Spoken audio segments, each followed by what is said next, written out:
What was the worst part of the Trump administration for you?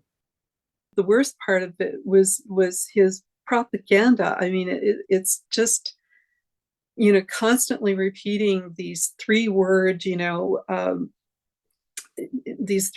ideas that had no basis in fact, and how that was dividing our country, how his disinformation and his lies were making people lose faith in our actual democracy. What was the worst part of the Trump administration for you? When you start to have mass shootings by people who brandish Trumpian racist manifestos, that really takes us back to another period in history. I taught U.S. history for a number of years, and during the Trump era, I was kind of wondering whether we were not back in the 1870s or 1880s sometime in the Deep South, because there's an attempt to roll back the rights that were won in the 1960s, and that rollback needs to be stopped.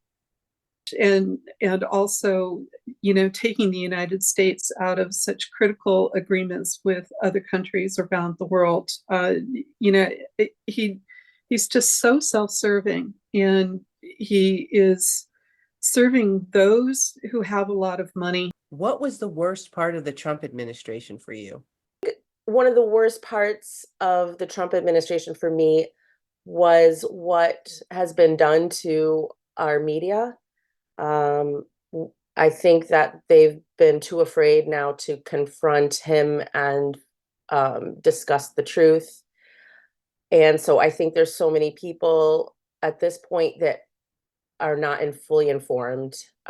They just read a headline and they don't understand the full gravity of what's at stake. And it concerns me that he had such an outsized influence on our media as a whole.